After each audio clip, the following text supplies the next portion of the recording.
more and more and more expensive.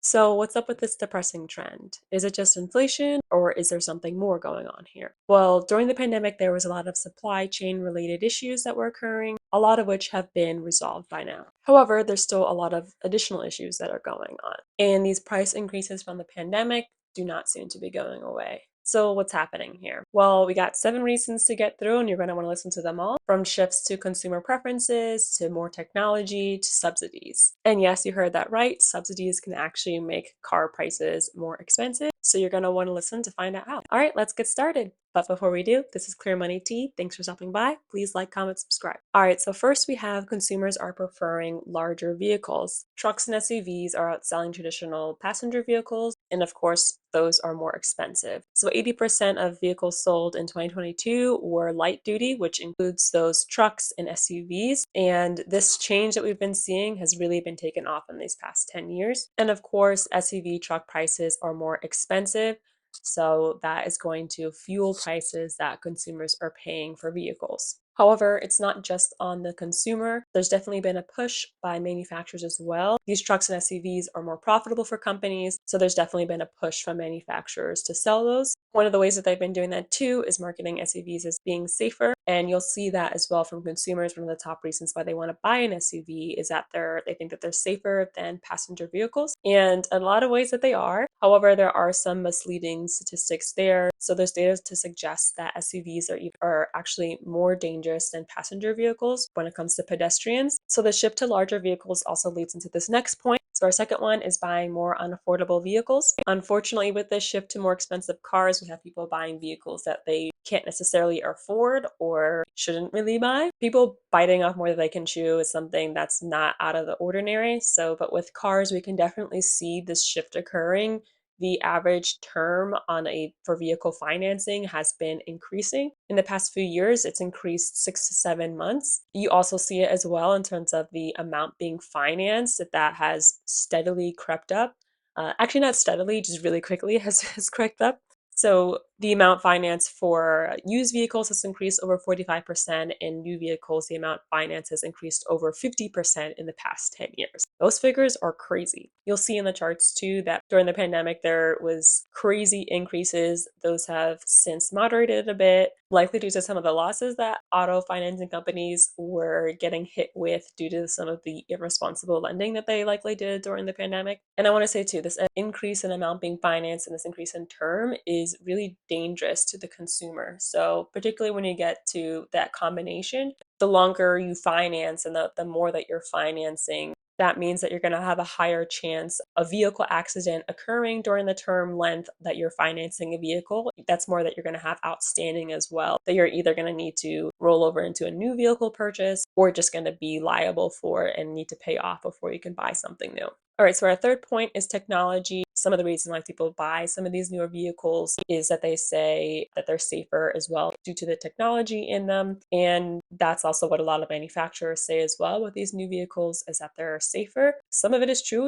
Of course, with this new technology in 2018, they mandated backup cameras to be in vehicles. However, all this technology, all these gadgets don't make a vehicle just more expensive to own, but it also makes it more expensive to repair as well. That means we're going to have increased repair prices, and with that, some of that increase in repair prices is also going to be coming from more expensive parts as well. And that also comes from some of the technology that is going into these cars. So we can see too on maybe older vehicles replacing a headlight in your car. That's something that maybe was a 5-minute fix.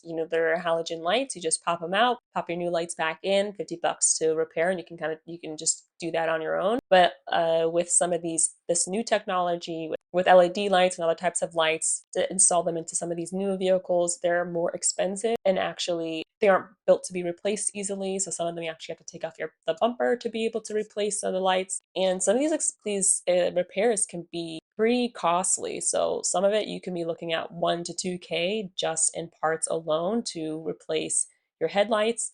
Because some of them you can't just take out the lights, you have to take out your whole, headlight assembly, all that whole area there. So some of the repairs you might be looking at 2K, some of them all in, you're maybe looking at 1, 2, 3, 4K just to replace and fix your headlights. And of course, proponents say that, ideally you shouldn't be having to replace your lights anyway in your vehicles, and that these new lights are more efficient.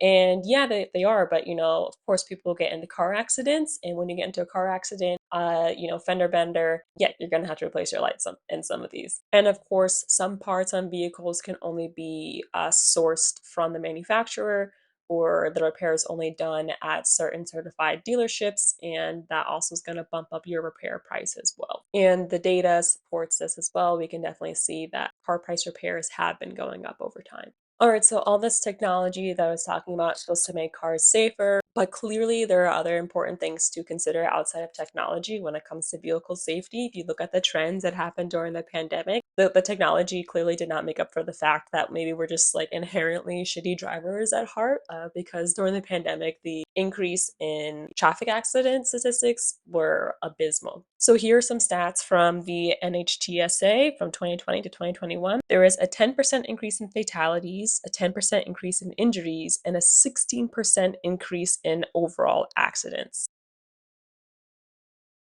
Great. And so part of the increase in car prices that we've been seeing, especially recently, has been partially due to some of the increase in accidents that have been occurring since 2020. So more accidents, it's going to increase the demand for people who need to buy new cars or people who need to repair their cars. So think about that stat from before. I said 16% increase in overall accidents. So that's a 16% potential pool of people who are going to need a new vehicle or vehicle repairs. And of course, like I said, with that technology piece to it, that technology element, it's going to be a bit more expensive to repair these vehicles as well. This increase in accidents also is going to have an impact on insurance rates, which is our next point. So our next point is the cost of insurance. That is also fueling the increase in car ownership. So we can see insurance rates have increased 40% since 2020, which again, a wild statistic to keep in mind. That's an incredible increase in insurance prices. But rates are only going to continue to go up if we're going to have more accidents and if they're going to be in cars with more technology that is pricier to repair. Also, as climate change impacts continue to occur, there'll be more impacts from extreme weather events as well. Now, on to our final two, which have to do with electric cars. Benefits aside, electric cars are more expensive than their gas counterparts to purchase. Of course, those prices are coming down as innovations occur. Speaking of those repairs that I talked about earlier, last year there are estimates coming in that repairing an EV after a crash costs over $6,500 compared to $4,200 for all other vehicles. So that's also something else to keep in mind too. And the last point, so thanks for making it this far. We are subsidizing vehicles with the Inflation Reduction Act. And I think subsidizing things that we want to encourage has its place, depending on how you want to implement it. However, these subsidies maybe aren't the most efficient way to spur innovation or get consumers buying. So let's take a look what happened if we rewind about 2 years ago, 2021, 2022. So the Inflation Reduction Act, passed into law in 2022. We subsidize electric vehicles and manufacturers raised their prices. So we have like when Rivian announced price increases after the IRA was signed into law, and a little bit before it was signed into law, Ford also announced price increases. The worst part about it, a lot of automakers didn't even need these subsidies. Let's take a look at our top selling 3 electric vehicles in 2022. We have the Tesla Model Y, the Model 3, and then we have the Ford Mustang Mach-E. So those were our top 3 selling vehicles, and they were all sold out in 2022. So here we are announcing subsidies, and your top selling EVs are already sold out. So why are you giving subsidies to things that are sold out? And what do you think is going to happen when you do that? So of course, what we saw happen was that they raised their prices. Ford and Tesla all had, price increases during that time. Maybe you got a subsidy, but then the manufacturer raised their price or priced their vehicles with the expectation of this act going through. Where is the actual savings there? And this all makes sense for manufacturers. If you're selling something that is popular and sold out, and then the government is giving free money to people who are buying your vehicle, why wouldn't you increase the price if you can get away with it? And that's what they did. So those are our 7 reasons. And to compound matters further, the average age of vehicles is increasing. It's about 12 years now, and it's been steadily increasing over time. So as older cars age out, people, of course, are going to buy newer vehicles, and those new vehicles are going to be more expensive and have all that nice technology that we talked about. So that's going to be more expensive cars to buy, more expensive cars to repair, and more expensive cars to insure for the broader economy. However, there's still some hope out there. So there's hope that manufacturers will start to take right to repair more seriously, and that as parts become more ubiquitous, that they'll become cheaper to repair. And there are additional options out there. Governments could get rid of taxes on some imported vehicles, particularly some of our light duty vehicles that aren't even sold in the US, bring down the price to own some of these trucks and SUVs as well. Also, who just doesn't love the Suzuki Jimny? It's super cute. Who wouldn't want that? We have that. They could also fix some of our safety regulation, vehicle safety regulations that don't necessarily make vehicles safer, but are expensive to employ. And of course, push for non car options like public transit. It's substantially cheaper to get by without a vehicle. Until then, we're just pretty much on the ride for this with these crazy vehicle price increases. So, again, this is Clear Money Tea. Thanks for getting this far and watching. Please like, comment, subscribe. See you next time. Bye, guys.